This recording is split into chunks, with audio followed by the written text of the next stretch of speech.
Students, आज हम करेंगे पार्ट 3। पिछली वीडियो मैंने आधी छोड़ दी थी क्योंकि चैप्टर काफ़ी लंबा हो रहा था। तो इस वीडियो के अंदर बचे हुए 2 या 3 पैराग्राफ हैं, वो हम कवर करेंगे। ठीक है, आप अगर ये चैप्टर पूरा पढ़ना चाहते हैं तो बाकी के 2 पार्ट्स आप पहले देख लें तो अच्छा रहेगा। इस पार्ट के बाद होगी क्वेश्चन आंसर्स की वीडियो, एक्सरसाइजेस की वीडियो। ठीक है, तो वो भी आप ज़रूर देखें। चलिए शुरू करते हैं। मदीने में कुछ लोग पहले ही से इस्लाम कबूल कर चुके थे।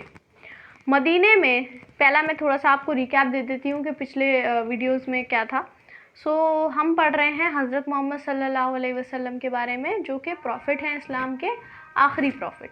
और हज़रत मोहम्मद सल्लल्लाहु अलैहि वसल्लम एक बहुत ही ईमानदार, बहुत ही नेक इंसान थे शुरू से ही। ठीक है, और गारे हिरा में वो इबादत करने अक्सर जाया करते थे, और वहीं पर उन पर अल्लाह का मैसेज आया कि तुम अल्लाह के प्रॉफिट हो। ठीक है, तो मदीने में कुछ लोग पहले ही से इस्लाम कबूल कर चुके थे।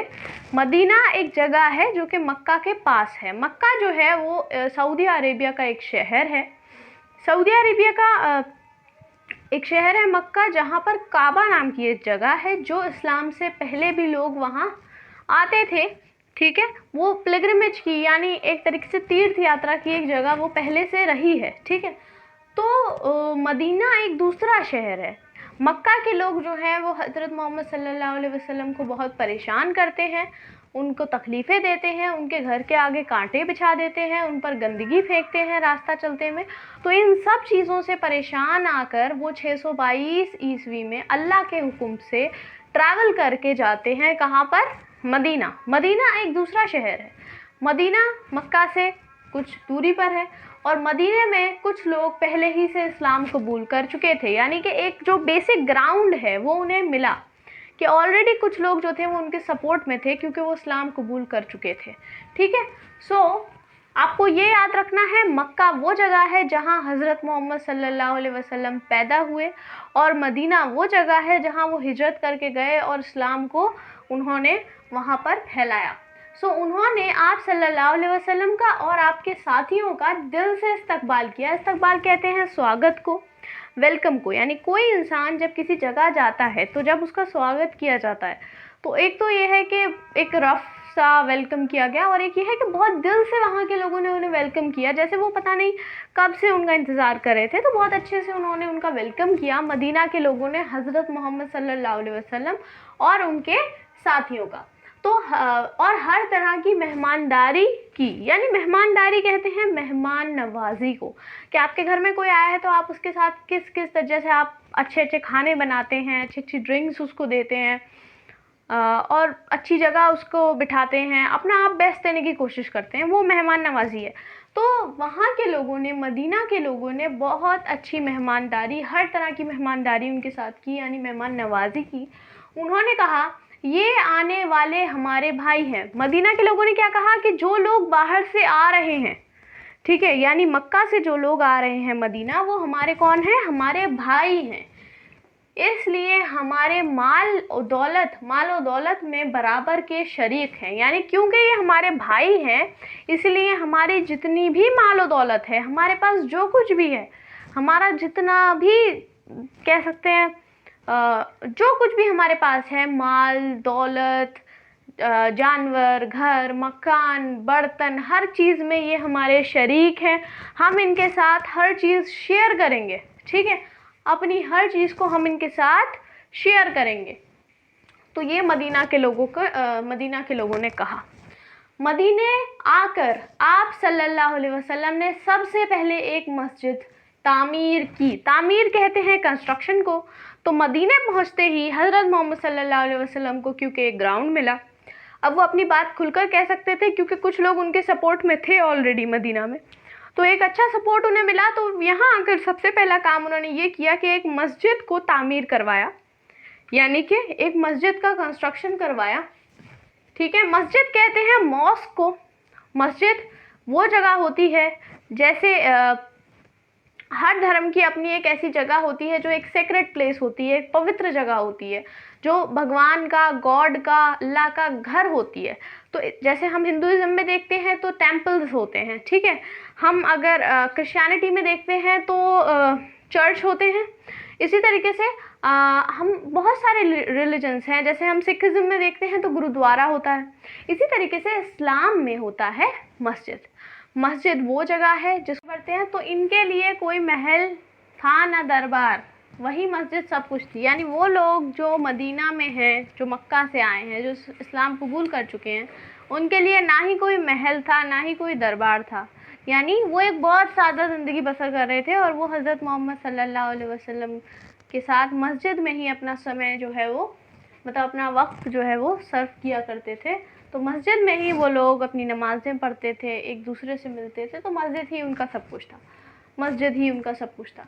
मदीने में तशरीफ़ लाने के बाद आप सल्लल्लाहु अलैहि वसल्लम की मकबूलियत और असर में रोज़ इजाफ़ा होता गया। यानी जैसे ही ये लोग मदीने आए, उसके बाद हज़रत मोहम्मद सल्लल्लाहु अलैहि वसल्लम की जो पहचान है, उनकी जो इमेज है, उसमें रोज़ बरोज़ इजाफ़ा होता गया, उसमें लोग उन्हें जानने लगे। और मदीने आने के सिर्फ 10 साल बाद ही इस्लाम जो है वो पूरे सऊदी अरब में फैल गया। तो आप देख सकते हैं कि कितनी तेज़ी से इस्लाम फैला है। आप सल्लल्लाहु अलैहि वसल्लम ने हमेशा सादा ज़िंदगी बसर की।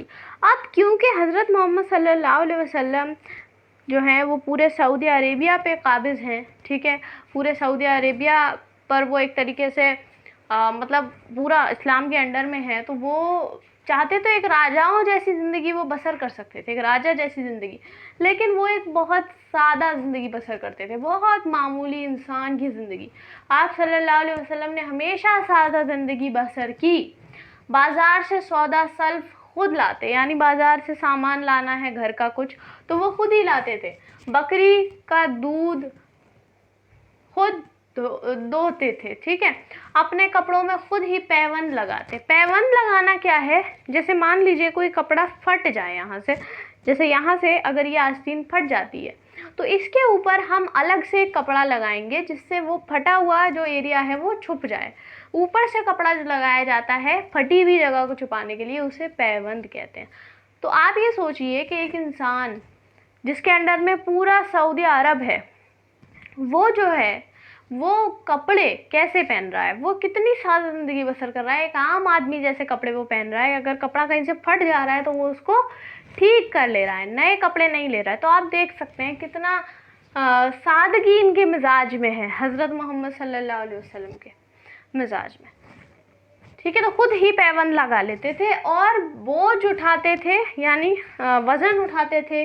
जानवरों को चारा डालते थे, जानवर को यानी जो जैसे गाय भैंस बकरी है तो उसको चारा डालते थे, और यहाँ तक के दूसरों का काम भी कर दिया करते थे। यानी कोई और इंसान अगर अपना काम लेकर आता था तो उसका काम भी कर दिया करते थे। कोई बीमार होता तो मिजाज पुरसी के लिए ज़रूर तशरीफ़ ले जाते, ठीक है। मिजाज पुरसी, बीमार क्या है कि आपको कोई बीमारी हो गई, आपकी तबीयत ठीक नहीं है, तो अगर कोई बीमार होता था तो उसकी मिजाज पुरसी के लिए जाते थे, यानी उससे पूछने जाते थे कि अब तुम्हारा हाल कैसा है, अल्लाह के शुक्र से तुम जल्दी ठीक हो जाओगे, ठीक है। मतलब उसके लिए दुआएं करते थे, उससे उसका हाल पूछने जाते हैं। मिजाज कहते हैं तबीयत को, पुरसी कहते हैं पूछने को। तो मिजाज पुरसी करने ज़रूर जाते और इसकी तीमारदारी करते। तीमारदारी करना कहते हैं किसी बीमार की देखभाल करने को, कोई बीमार है तो उसकी देखभाल करना। चलिए, आप सल्लल्लाहु अलैहि वसल्लम के बच्चों से बहुत प्यार करते थे, बच्चों से बहुत प्यार करते थे। यानी आप सल्लल्लाहु अलैहि वसल्लम जो थे वो बच्चों से बहुत प्यार करते थे, ठीक है। उनके सिर पर हाथ फेरते, यानी उनके सिर पर जो है प्यार से हाथ फेरते, ठीक है। उनके लिए दुआ फरमाते, यानी तुम अच्छे हो जाओ और तुम बड़े होकर अच्छे बनो, अल्लाह की इबादत करो, अल्लाह तुम्हें नेक राह पर रखे, ठीक है। तो उनके लिए दुआ करते। और एक बार आप सल्लल्लाहु अलैहि वसल्लम ने इस तरीके की दुआ करते हैं। एक बार आप सल्लल्लाहु अलैहि वसल्लम ने फरमाया, बच्चे तो खुदा के बाग के फूल हैं। क्या फरमाया कि बच्चे तो खुदा के बाग के फूल हैं, यानी बच्चे कैसे हैं, फूल जैसे हैं।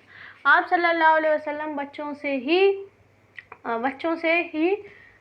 सॉरी ये हंसी मजाक है, ठीक है, हंसी मजाक है ये, ठीक है। हंसी मजाक भी करते और उनके साथ खेल में भी शरीक होते। शरीक कहते हैं शामिल होने को, मिलने को। ठीक है, ठीक है। तो यहाँ तक आपने देख लिया कि बच्चों के साथ भी बहुत अच्छे से वो रहते थे, खेल कूद करते थे उनसे, जैसे मतलब बच्चों को टाइम देते थे। ठीक है, अपने बच्चे नहीं बल्कि बच्चे कैसे भी बच्चे उन्हें बहुत पसंद थे। ठीक है, आगे बढ़ते हैं। 63 साल की उम्र में हज़रत मोहम्मद सल्लल्लाहु अलैहि वसल्लम का विसाल हुआ।